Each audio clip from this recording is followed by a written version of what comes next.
Micro hatches are an increasingly rare sight on Australian roads, but what makes this Kia Picanto GT even rarer these days is its manual gearbox.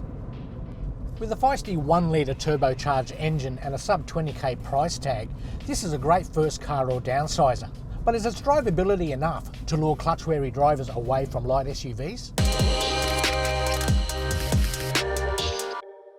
While it sits at the top of the Picanto range, the GT has fairly basic equipment levels for its $19,990 price tag. Outside, it stands out from the standard Picanto S with bigger 16-inch alloy wheels and a body kit shared with the Picanto GT line that includes a deeper front bumper, side skirts and a big black mesh lower grille.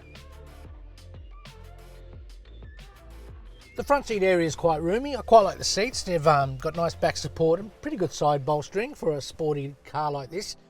Storage is pretty tight though. This must be the smallest center console tub I've ever seen. But there's a little handy shelf to put your phone, another place to put your phone and cup holders.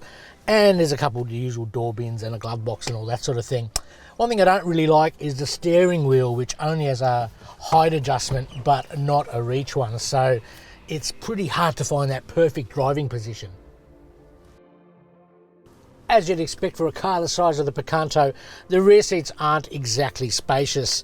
Knee room is virtually non-existent, but at least the seat backs are nice and soft so your knees aren't hard up against the seats and you'll be comfortable enough for a shortish ride. Other than that, really there's nothing back here apart from a mat pocket. There's no door bins, but you know, there's grab handles and look, a coat hook. The boot space is a handy 255 litres thanks to its deep floor. It's pretty good for such a small car. Fold the 60-40 split seats forward and you can carry up to 1,010 litres of stuff.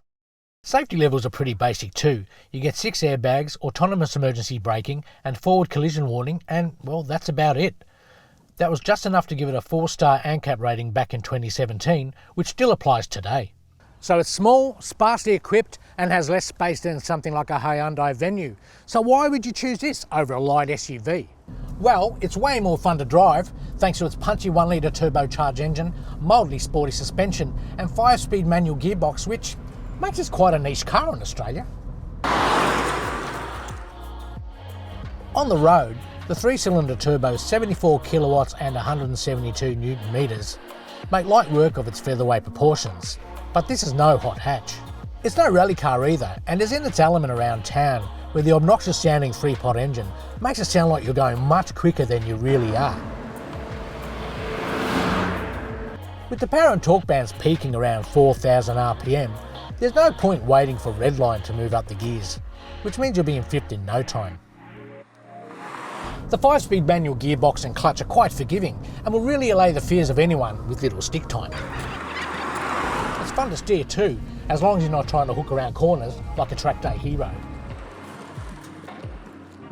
It prefers to be driven more precisely, with smooth steering inputs and gentle braking, while working the gearbox to assist with accelerating and slowing down, which is perfect for the stop-start traffic on the daily urban commute. As fun as this is to drive, the stiffened suspension can wear a bit thin at times, as can the road noise, especially when you get up to speed a bit. But it's a comfortable enough car and terrific in the city, and while it's no racer, it's quick enough so you'll never feel bullied by larger vehicles on freeways.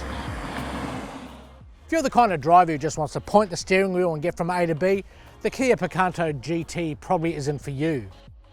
But if you value a purer manual driving experience at a budget price with low running costs and a 7-year warranty, then get onto this niche little hatchback while you can.